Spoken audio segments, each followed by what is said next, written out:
Hello everyone, welcome to our channel Radiotic. तो हमारा जो मॉक टेस्ट सीरीज चल रहा है, radiotherapy, radiology, medical physics, nuclear medicine examination में पूछे जाने वाले इंपॉर्टेंट एमसीक्यू क्वेश्चंस का आज है हमारा मॉक टेस्ट सीरीज नंबर 9, जिसमें कि हम लोग रेडिएशन फिजिक्स जो चैप्टर है उसके पार्ट 4 को हम लोग देखेंगे। पार्ट 3, 2, 1 जो है वो हमने उसका वीडियो ऑलरेडी पहले बना रखा है, ठीक है, आप जा करके चैनल पे देख सकते हैं। तो बिना किसी देरी के स्टार्ट करते हैं। Question number 1, which of the following is not particulate radiation. इन ऑप्शन में से कौन सा ऑप्शन पार्टिकुलेट रेडिएशन नहीं है? ऑप्शन है हमारे पास A electron, B neutron, C P mesons, D alpha particles, E gamma rays. तो इन ऑप्शन में से कौन सा ऑप्शन जो है वो पार्टिकुलेट रेडिएशन नहीं है? सही आंसर क्या होगा इसका? Option E, gamma rays. ठीक है, गैमा रेज जो है वो फोटॉन्स है, बाकी जो इलेक्ट्रॉन है, न्यूट्रॉन, पी मेसॉन्स और अल्फा पार्टिकल दी जाता है पार्टिकल रेडिएशन और पार्टिकुलेट रेडिएशन। रेडिएशन दो टाइप के होते हैं, पार्टिकुलेट एंड इलेक्ट्रोमैग्नेटिक। पार्टिकुलेट में होता है अपना alpha, beta, neutrons and cathode rays, these are the particulate radiation. मतलब उनके पास कुछ मास होता है, कुछ चार्ज होता है, ठीक है ना, उस पर चार्ज भी होगा या मास भी होगा। न्यूट्रॉन जो है वो चार्जलेस है। ठीक है, alpha rays that means positive charge. Alpha मतलब क्या हो गया? हीलियम। ठीक है, बीटा मतलब इलेक्ट्रॉन्स। ठीक है, पोजिस्ट्रॉन्स निगेटिव चार्ज। अल्फा मतलब पॉजिटिव चार्ज। ठीक है, न्यूट्रॉन दैट मीन्स कोई चार्ज नहीं। उसका होता है इलेक्ट्रोमैग्नेटिक रेडिएशन, जिसमें होता है X rays, gamma rays, UV, visible lights, infrared, microwaves, radio wave. ये सब इलेक्ट्रोमैग्नेटिक स्पेक्ट्रम जो होता है उस पर आता है। ये सब मासलेस होता है, इनके पास कोई भी मास नहीं होता है। ठीक है, एक्स रेज हो गया, गामा रेज हो गया, ये सब चार्जलेस फोटॉन्स भी हैं। ठीक है, मतलब इनके पास ना ही कोई चार्ज होता है, ना ही कोई मास होता है। इनकी जो वेलोसिटी होती है वो वेलोसिटी लगभग इक्वल होती है velocity of light in vacuum. ठीक है, जो कि होता है 3 × 10⁸ मीटर पर second. Question number 2, what is an electron volt. Electron volt क्या होता है? ऑप्शन है हमारे पास A the amount of kinetic energy gain by an electron, B the amount of potential energy of an electron, C an exposure unit, D an absorb dose unit, E radioactivity unit. Electron volt क्या होता है? सही answer क्या होगा इसका? Option A the amount of kinetic energy gained by electron. जो kinetic energy के द्वारा जो इलेक्ट्रॉन गेन्ड होता है, ठीक है, उसको हम लोग बोलते हैं इलेक्ट्रॉन वोल्ट। ओके, मतलब the amount of kinetic energy gained by an electron. Electron द्वारा जो काइनेटिक एनर्जी गेन होता है, ठीक है ना, या मिलता है, उसको हम लोग बोलते हैं इलेक्ट्रॉन वोल्ट। ठीक है, इलेक्ट्रॉन वोल्ट क्या हो गया? The amount of kinetic energy gain by an electron as it accelerated in 1 volt potential difference. 1 electron volt जो होगा वो कितना होगा? ठीक है, इलेक्ट्रॉन पे जो चार्ज होता है वो कितना होता है? 1.6 × 10⁻19 कूलम होता है। ठीक है, तो 1 इलेक्ट्रॉन वोल्ट को अगर हम लोग जूल में कन्वर्ट करेंगे तो कितना हो जाएगा? 1.6 × 10⁻19 जूल। जूल यहाँ पे जो उसकी एनर्जी होगी वो। ठीक है, तो इलेक्ट्रॉन वोल्ट की एनर्जी होगी कितनी होगी? 1.6 × 10⁻19 जूल। लेकिन इलेक्ट्रॉन पे चार्ज जो होता है वो सेम होता है, 1.6 × 10⁻19, लेकिन उसकी यूनिट क्या होती है? कूलम। ठीक है, इसको अगर हम लोग अर्ग में करेंगे तो 1.6 × 10⁻7 अर्ग। ठीक है, as a rule of thumb, ठीक है, the mean kinetic energy of X-ray produced by the accelerations of electron in the X-ray tube is 1/3 of the potential of the tube potential. Okay, potential energy जो होगी वो tube potential के 1/3 होती है। ठीक है, that is the mean energy of X-ray produced in 450 kV X-ray tube around 150 kV. Okay, that means जो cathode से जब इलेक्ट्रॉन निकलता है एनोड की तरफ, ठीक है, तो वो अगर है हमारा लाइक 450 kV। ठीक है, तो लेकिन जब एक्सरे प्रोड्यूस्ड हो जाएगा, ठीक है, उसके बाद जो होगा वो कितना हो जाएगा? 150 kV के अप्रॉक्स उसकी एनर्जी होगी, यानी कि 1/3 हो जाती है उसकी potential energy. Okay, question number 3, which of the following match of concerning radiation unit is false. ठीक है, इनमें से कौन सा ऐसा मैच है जिसमें कि फिजिकल क्वांटिटी और यूनिट्स फॉल्स है? ऑप्शन है हमारे पास A radio activity physical quantity की यूनिट बैक्टरल, बी एब्जॉर्ब डोज का ग्रे, सी एक्सपोजर का रॉन्जन, डी इक्विवेलेंट डोज का सीवर्ट, ई कर्मा का क्वेरी। कौन सा यूनिट रॉन्ग है, या फिर जो मैच है वो रॉन्ग है? ठीक है, या फिजिकल क्वांटिटी भी रॉन्ग हो सकती है? किसका सही आंसर क्या होगा इसका? Option E kerma curie. ठीक है, जो रेडियो एक्टिविटी है उसकी एसआई यूनिट क्या होती है? बैक्टरल होती है। एब्जॉर्ब डोज का ग्रे होता है, एक्सपोजर का रॉन्जन होता है, इक्विवेलेंट डोज का यूनिट क्या होता है? सीवर्ट होता है। ठीक है, लेकिन कर्मा का यूनिट क्यूरी नहीं होता है। ठीक है, दैट मीन्स ये फॉल्स है। Question number 4, which of the following mega voltage therapy machine produce only particle ionizing radiation. इन ऑप्शन में से कौन सा ऑप्शन या फिर कौन सा मेगा वोल्टेज थेरेपी मशीन है जो कि सिर्फ पार्टिकल आयोनाइजिंग रेडिएशन प्रोड्यूस करता है? ठीक है, थेरेपी मशीन दैट मीन्स जो ट्रीटमेंट, कैंसर ट्रीटमेंट या फिर जो ट्यूमर होंगे बिनाइन या फिर मैलिग्नेंट ट्यूमर, उसके जो ट्रीटमेंट में जो मशीन यूज होते हैं उसको हम लोग बोलते हैं mega voltage therapy machine. Okay, तो ऑप्शन है हमारे पास ए वेंडे ग्राफ जनरेटर, बी बेटाट्रॉन, सी माइक्रोट्रॉन, डी साइक्लोट्रॉन, ई लीनियर एक्सीलेटर। ठीक है, तो कौन सा इन ऑप्शंस में से कौन सा मेगा वोल्टेज थेरेपी मशीन जो है वो प्रोड्यूस्ड होता है ओनली पार्टिकल आयनाइजिंग रेडिएशन से? सही आंसर क्या होगा इसका? Option D cyclotron. साइक्लोट्रॉन जो होता है वो particle ionizing radiation therapy machine है, ठीक है, जिसमें कि प्रोटॉन और न्यूट्रॉन यही दोनों जो पार्टिकल हैं उसी का यूज होता है, या फिर उसी को ये एक्सेलरेट कर पाता है। ठीक है, साइक्लोट्रॉन इलेक्ट्रॉन को नहीं कर पाता है, बिकॉज ऑफ इलेक्ट्रॉन का जो मास होता है वो बहुत ही कम होता है। Question number 5, which of the following matchup is false? इनमें से कौन सा मैच फॉल्स है? जिसमें कि ए है बेटाट्रॉन इलेक्ट्रॉन एक्सीलेटर, बी है linear accelerator electron accelerator, C cyclotron neutron accelerator, D cyclotron proton accelerator, E cyclotron electron accelerator. इनमें से कौन सा मैचअप जो है वो गलत है, फॉल्स है? सही आंसर क्या होगा इसका? ऑप्शन ई साइक्लोट्रॉन इलेक्ट्रॉन एक्सीलेटर। जैसा कि मैंने अभी जस्ट बताया, साइक्लोट्रॉन जो है वो प्रोटॉन और न्यूट्रॉन को एक्सीलरेट करता है, ठीक है, लेकिन वो इलेक्ट्रॉन को एक्सीलरेट नहीं कर पाता है। क्यों? क्योंकि उसकी जो मास होती है, ठीक है, वो इलेक्ट्रॉन का जो मास होता है वो बहुत ही कम होता है, इस कारण वो इसको एक्सीलरेट नहीं कर पाता है। तो इलेक्ट्रॉन को कौन एक्सीलरेट करता है? बेटाट्रॉन एक्सीलरेट करता है। Question number 6, which part of linac produce electromagnetic waves? ठीक है, लिनैक का कौन सा पार्ट है जो कि प्रोड्यूस करता है इलेक्ट्रोमैग्नेटिक वेव्स को? ठीक है, लिनैक मतलब कि लीनियर एक्सीलेटर, जो कि थेरेपी मशीन होती है। ठीक है, तो ऑप्शन है हमारे पास A electron gun, B cyclotron, C waveguide, D modulator, E magnetron. कौन पार्ट है लिनैक का जो कि प्रोड्यूस करता है इलेक्ट्रोमैग्नेटिक वेव्स? सही आंसर क्या होगा इसका? ऑप्शन ई मैग्नेट्रॉन। मैग्नेट्रॉन क्या करता है? वो प्रोड्यूस करता है इलेक्ट्रोमैग्नेटिक वेव्स। ठीक है, magnetron is a part of linear accelerator, यानी कि लीनियर थेरेपी मशीन्स में। ठीक है, तो इलेक्ट्रोमैग्नेटिक वेव्स क्यों प्रोड्यूस करता है? To accelerate the electrons. ठीक है, इलेक्ट्रॉन को एक्सीलरेट करने के लिए, ठीक है, मैग्नेट्रॉन जो होता है वो प्रोड्यूस करता है इलेक्ट्रोमैग्नेटिक वेव्स। ठीक है, तो वो एक्सीलरेट होता है इलेक्ट्रॉन से। Question number 7, which of the following accelerates electron in a linear accelerator? In option में से कौन जो है वो इलेक्ट्रॉन को एक्सेलरेट करता है लीनियर एक्सीलेटर में, लिनैक में? ठीक है, ऑप्शन है हमारे पास A radio waves, B microwaves, C ultraviolet waves, D gamma rays, E alpha rays. तो कौन है वो इन ऑप्शन में से जो कि एक्सेलरेट करता है इलेक्ट्रॉन को लीनियर एक्सीलेटर में? सही आंसर क्या होगा इसका? Option B microwaves. माइक्रोवेव्स जो होता है वो एक्सेलरेट करता है इलेक्ट्रॉन्स को लीनियर एक्सीलेटर में। ठीक है, तो जो मेगाट्रॉन होता है, मैग्नेट्रॉन होता है, वो क्या करता है? वो प्रोड्यूस करता है माइक्रोवेव्स या इलेक्ट्रोमैग्नेटिक वेव्स। ठीक है, और जो अपना कैलेस्ट्रॉन होता है वो एक्सिलरेट करता है, वो प्रोड्यूस नहीं करता है। ठीक है, मैग्नेट्रॉन जो वो प्रोड्यूस भी करता है और एक्सिलरेट भी करता है। Question number 8, how much energy does an electron loss in 1 centimetre of water? Electron जो है 1 सेंटीमीटर ऑफ वाटर पे अपनी कितनी एनर्जी लॉस करेगा? ऑप्शन है हमारे पास A 1 mega electron volt, B 2 mega electron volt, C 3 mega electron volt, D 4 mega electron volt, E 5 mega electron volt. तो कितनी एनर्जी इलेक्ट्रॉन की लॉस होगी 1 सेंटीमीटर ऑफ वाटर पे? सही आंसर क्या होगा इसका? Option B 2 mega electron volt. ठीक है, इलेक्ट्रॉन जो होता है वो अपना 1 सेंटीमीटर ऑफ वाटर पे 2 मेगा इलेक्ट्रॉन वोल्ट लॉस करेगा। ठीक है, energy. The block thickness of electron for the electrons is lead 0.5 centimeter, ठीक है, for each 1 MeV mega electron volt.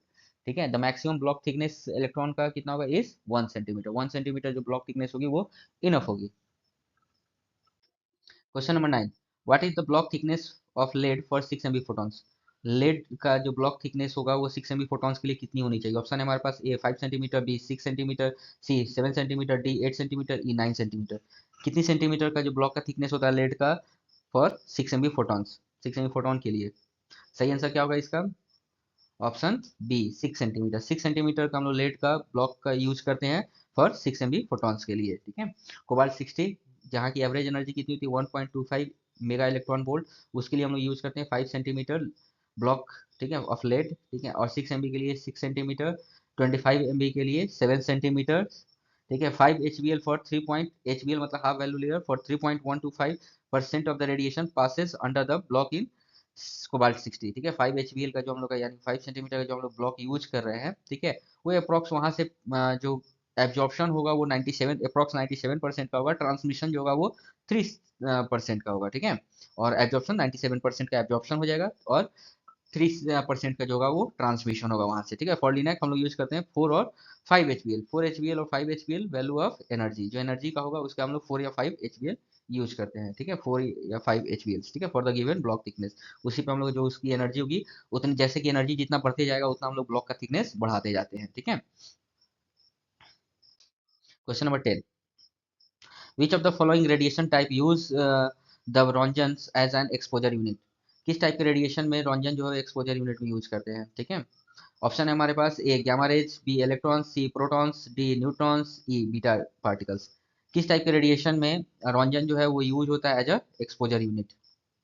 सही आंसर क्या होगा इसका, ऑप्शन ए गामा रेज। गामा रेज में उसमें हम लोग जो एक्सपोजर होता है उसकी जो यूनिट होती है वो क्या होती है, roentgen. Okay, Ranjan is a old unit of exposure, cannot be used for the particulate radiation. It is only for the exposure to gamma or X-rays, ठीक है, यानी कि photons के लिए सिर्फ यूज करते हैं, particulate radiation के लिए रंजन यूज नहीं होता है। Question number 11, which of the following is use for measuring the absorb dose. In option में से किसका यूज एब्जॉर्ब डोज को मेजर करने के लिए यूज करते हैं हम लोग। ऑप्शन है हमारे पास, ए फिल्म डोजीमीटर, बी टीएलडी, टीएलडी मतलब थर्मोलुमिनेसेंट डोजीमीटर, सी कैलोरीमेट्री, डी फ्रिकी डोजीमीटर्स। किसका यूज एब्जॉर्ब डोज मेजर करने के लिए किया जाता है, इसका सही आंसर क्या होगा, option E all of the above, ठीक है, इन सभी का यूज किया जाता है एब्जॉर्ब डोज मेजर करने के लिए। Question number 12, which of the following measure ionization. इनमें से कौन जो है वो मेजर करता है आयोनाइजेशन को। ऑप्शन है हमारे पास, ए फार्मा चैम्बर, बी फिल्म डोजीमीटर, सी टीएलडी, डी कैलोरीमीटर, ई फ्रिकी डोजीमीटर्स। किसका यूज आयोनाइजेशन मेजर करने के लिए किया जाता है, सही आंसर क्या होगा इसका, option a farmer chamber. Farmer chamber का यूज आयोनाइजेशन मेजर करने के लिए किया जाता है, ठीक है। जब भी आउटपुट या टीपीआर ये सब जब निकालना होता है तो फार्मर चैम्बर का यूज किया जाता है। ये क्या करता है, ये मीटर रीडिंग जो है वो कूलम या नैनो कूलम में देता है, फिर उसको कन्वर्ट करके और उसमें कुछ फैक्टर्स यूज करके हम लोग आउटपुट या फिर टीपीआर 20/10 ये सब मेजर करते हैं। ये क्यूए का एक पार्ट है, ठीक है, तो ये एक चैम्बर होता है, ठीक है, Farmer chamber. Question number 13, what is measured in a film dosimeter. Film dosimeter में क्या मेजर होता है। ऑप्शन है हमारे पास, A ionisation, B electrical impulse, C heat, D optics density, E free radicals. इनमें से क्या ऑप्शन में से कौन सा ऑप्शन जो है वो मेजर होता है फिल्म डोजीमीटर में।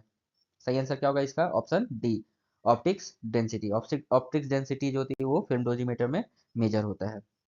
Question number 14, where is the light emitted from TLDs after heating. जब टीएलडी को जब हम हीट करते हैं तो कहाँ से, ठीक है, लाइट इमिट करता है। ऑप्शन है हमारे पास, A conduction band, B valence band, C trap in forbidden zone, D only A, E only B.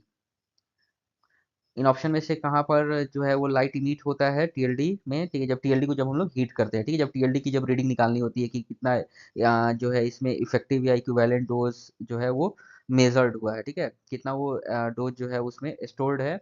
उसको जब हीट करते हैं फिर फोटो मल्टीप्लायर ट्यूब्स में वो मल्टीप्लाइड होता है इलेक्ट्रॉन्स में, फिर उस इलेक्ट्रॉन को मेजर करके पता चलता है कि जो पर्सन ने इस टीएलडी बैच को वेयर किया था, ठीक है, वो उन्होंने कितना इफेक्टिव या इक्विवेलेंट डोज, ठीक है, उनकी बॉडी पे आया है, ठीक है। तो इनमें से कहाँ पर जो है ऑप्शन में से कहाँ पे लाइट इमिट होता है टीएलडी में आफ्टर हीटिंग। सही आंसर क्या होगा इसका, option C trap in a forbidden zone. Question number 15, where is the following linac parts convert DC current to the pulse current. ठीक है, लिनैक के किस पार्ट में डीसी करंट से पल्स करंट में कन्वर्जन होता है, ठीक है, लिनैक यानी लिनियर एक्सीलेटर में, ठीक है। तो ऑप्शन है हमारे पास, ए मैग्नेट्रॉन, बी कैलेस्ट्रॉन, सी वेव गाइड, डी थेरेट्रॉन, ई पावर सप्लाई। कहाँ पे जो है वो डीसी करंट कन्वर्ट करके हम लोग पल्स करंट में उसको कन्वर्ट करते हैं, डीसी करंट को हम लोग पल्स करंट में कन्वर्ट करते हैं। तो इन ऑप्शन में से किस ऑप्शन में, ठीक है, यानी कि लिनैक के किस पार्ट में डीसी करंट से पल्स करंट में कन्वर्ट किया जाता है। सही आंसर क्या होगा इसका, ऑप्शन डी थेरेट्रॉन, ठीक है। थेरेट्रॉन जो होता है वो क्या करता है, डीसी करंट को पल्स करंट में कन्वर्ट करता है। थेरेट्रॉन जो होता है वो मॉड्यूलेटर जो होती है लिनैक की वहां पे लगा होता है। थेरेट्रॉन को हम लोग इलेक्ट्रॉनिक स्विच भी बोलते हैं। Question number 16, which of the following is called the output factor. इनमें से ऑप्शन में से कौन सा जो ऑप्शन है वो आउटपुट फैक्टर कहलाता है, ठीक है। ऑप्शन है हमारे पास, A collimator scattering factor, B tissue maximum ratio, C tissue phantom ratio, D back scattered factor, E phantom scattering factor. कौन सा फैक्टर जो है वो आउटपुट फैक्टर कहलाता है इन ऑप्शन में से। सही आंसर क्या होगा इसका, ऑप्शन ए कॉलीमेटर स्कैटरिंग फैक्टर, ठीक है, कॉलीमेटर स्कैटरिंग फैक्टर को हम लोग आउटपुट फैक्टर कहते हैं। Question number 17, which of the following element is not included in the cerebent in the formation of cerebent।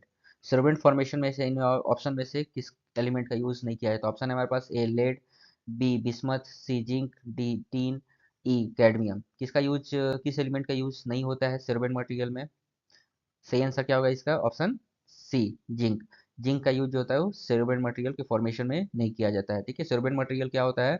Solvent material जो होता है वो कस्टमाइज ब्लॉक होता है, ठीक है, जिसका कि हम लोग यूज करते हैं to block the normal tissue, ठीक है, ड्यूरिंग द ट्रीटमेंट, ठीक है, रेडिएशन थेरेपी में। तो इसमें जो लेड होता है वो कितना होता है? लेड जो होता है वो 26.7% होता है। बिस्मथ जो होता है वो 50% होता है। ठीक है, जिंक का तो यूज होता ही नहीं है। टीन जो होता है वो कितना होता है? 13.3% होता है। और कैडमियम जो होता है वो 10% होता है। ठीक है।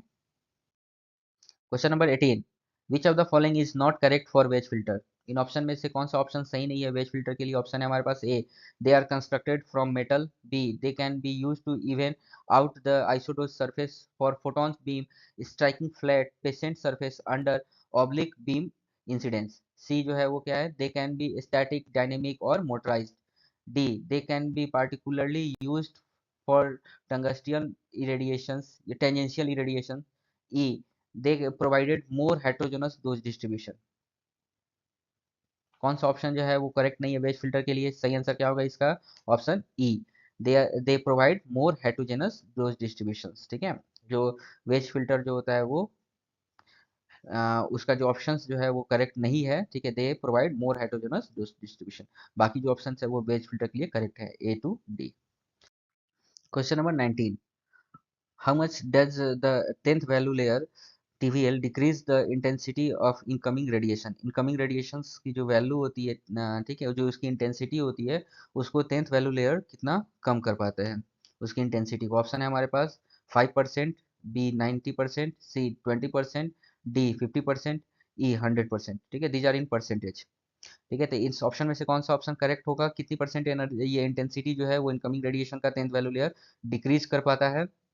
सही आंसर क्या होगा इसका? Option B 90%। ठीक है, तो 90% क्या करता है? वो डिक्रीज कर देता है एनर्जी को, इंटेंसिटी को।